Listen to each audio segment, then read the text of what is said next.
Hi, this is Kelsey Furkowski for AP Gov Review, and the final part of Unit 3 concerns the mass media. Certainly, the mass media plays a very pivotal role in democracy, and we're going to be exploring that as well as some of the major functions that it plays today.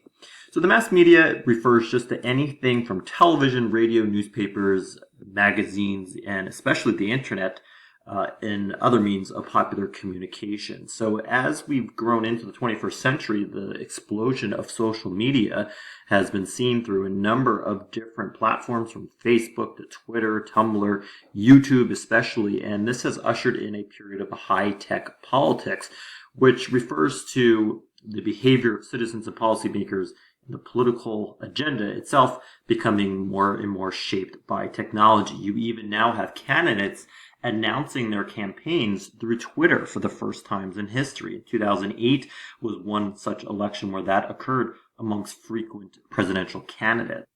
Now, some of the major functions of the mass media include, first and foremost, entertainment. Everybody loves a good political scandal. Everybody loves seeing analysts fight and bicker back and forth.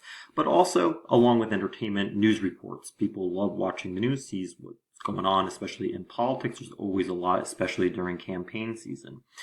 But lesser known functions include being a watchdog. Oftentimes, the media is referred to as the fourth branch of government in the sense that they are always looking out for a scandal. They're looking out for any misconduct or corruption. A good example of the media acting as this fourth branch of government is dealing with the Watergate scandal during President Nixon. So certainly that's going to be important. In addition, the media acts as a goalkeeper. They let in what stories they deem are important, and they prevent other stories from coming in. And that's just an inherent form of media bias. That's something that all types of media can't prevent, because there's only so much airtime, people only have so much attention, that you only have a limited amount of stories that the media can cover at a certain point. The media is also acting as a scorekeeper. So if there's a political divide or a political debate between Republicans and Democrats, well, the media is very good at trying to keep score. They will analyze things and they will say, well, who's ahead, who's not, whose argument is weaker, and overall they will try to keep score, metaphorically speaking, during that debate. One thing that's probably the most important function of the media is being an agenda setter.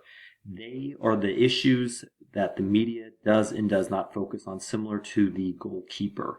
So really, a lot of people get their information from the news. Nobody really does it firsthand. You don't have time, you have jobs, you have families. So you rely on the media to sort of set the agenda as to what issues are very important. And the media can frame these in a number of different ways. So this is perhaps one of the most important functions, certainly something you're going to want to know for the AP Gov exam. They're also important in terms of creation of political forums, especially during campaigns. They will host events. They will also host politicians on their own television shows or their radio hour, in which they will give airtime to candidates who absolutely love that, just because it gives them free advertising time. Now, when we look at the mass media today, effective communication is everything. Media events staged for the media. Politicians do this all the time, and a good example of that, if you look at this meme over here on the right, my fake smile is better than your fake smile. Again, a lot of staging is involved.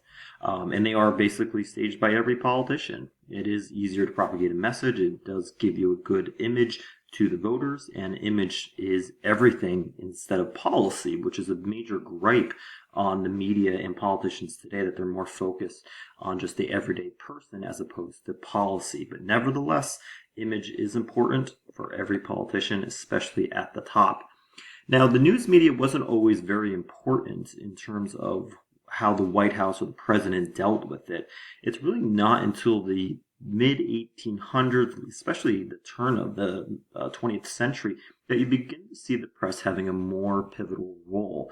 And over time, this relationship with the president has changed. For example, from 1933 to 1945, Franklin Roosevelt had over 1,000 press conferences. And remember, they were very big about never revealing FDR was in a wheelchair. That was a very cozy relationship. And you see this cozy relationship begin to erode by around the 1960s. Remember, the 1960s is a very pivotal decade in which trust in the government begins to erode. And you even see this in the media, where the media is no longer as cozy as it once was, and they're out for that story. They're out for corruption. They're out for this next big scandal. And that's something that a president could never hide today if he or she was in a wheelchair. Now, investigative journalism, again, which was somewhat spawned following the Watergate scandal, where you have this in-depth reporting to unearth scandals, scams, schemes. Another very famous use of investigative journalism was during the Clinton administration, as you see here on the Daily News, calling Bill Clinton, the former president, in the 90s, liar, liar. But really, as a result of the Watergate scandal, you see more cynicism in the media. There's less trust nationwide in the government. And a good example of this is if you look in the 1960s, when the media was covering Kennedy and Nixon, for every 4 stories, 3 were favorable. Now contrast that about 32 years later with Clinton and Bush. For every 5 stories, 3 were unfavorable. So that is quite a major turn. So coverage of presidential candidates has become less favorable. Again, looking for that good scandal, something that will alert the public to, again, sometimes boost ratings, or sometimes just, again, in that role of investigative journalism to unearth a scam or scheme, something that reporters have been very good at doing. Now, the print media, which refers to newspapers and magazines, really was the dominant form of information for people right until you had the birth of radio as well as television. Now, during the turn of the 20th century, you had what was known as yellow journalism, where this sensational style of reporting characterized newspapers at the turn of the century, really big on having these huge, dramatic headlines, even if they were not rooted in fact necessarily. And we saw this with the Spanish-American War, with the sinking of the USS Maine, which the newspapers and this yellow journalists were blaming on the Spanish, although years later, of course, the Spanish were vindicated. Nevertheless, yellow journalism still is somewhat used today with sensational headlines that you see, especially in paparazzi-type magazines and print. Now, among the most prominent newspapers in the United States today, the New York Times has the largest impact, as would say many political scientists. You could also say, although not listed here, a number of other newspapers, from the LA Times to the Wall Street Journal. Also, the Associated Press has a large role, especially for local papers that don't have newspaper reporters who can, leave their town. So the Associated Press certainly has a large impact as well. Now, newspaper readers are actually more likely to vote and be better informed as opposed to television, interestingly enough. But as the rise of the internet has come about, newspaper and news weekly circulation has significantly declined. Television still remains the dominant source, although interestingly enough, television is on the decline. Again, still remains the dominant source, but the internet has certainly led to a spike in people, reading their own news online. Now, if you look at this chart here of newspaper circulation, it is quite stark for the newspaper industry. A number of newspapers have gone bankrupt or out of business. And, if you look in September 2003, from this point of regular daily newspapers down to about September 2009, you have about a 10.5% decline amongst newspaper circulation. And that has just continued to grow. Now, the broadcast media, referring to television and radio, has certainly been very important because it's bringing government and politics and news into people's homes. They don't need to purchase a newspaper. They don't need to go to the store to get it. It is coming into their home whenever they want. And the Vietnam War was one of the earliest wars where this is going to be covered over the radio and eventually the television. Politicians' appearances are going to be very important as well. A good example of this was the Kennedy-Nixon presidential debate. And this was being broadcasted over television as well as radio. If you had a radio, it was said that you believed Nixon performed much better. However, if you're watching the television, people said overwhelmingly that Kennedy did better because Nixon was looking like he was sweating. But if you're listening to the radio, you don't really know that because you can't see the president. So as a result, you had a very big disparity between television and radio viewers. Now, there is some government regulation of the broadcast media. The FCC FCC does regulate the use of airwaves in three ways. So it does prevent a monopoly control of the market. It reviews performances of stations and also issues fair treatment rules for politicians. It also has a number of other regulations. For example, you can't curse on television during certain hours, and these are things that the government will impose for government regulation. In terms of that, print media tends to have fewer restrictions than electronic media.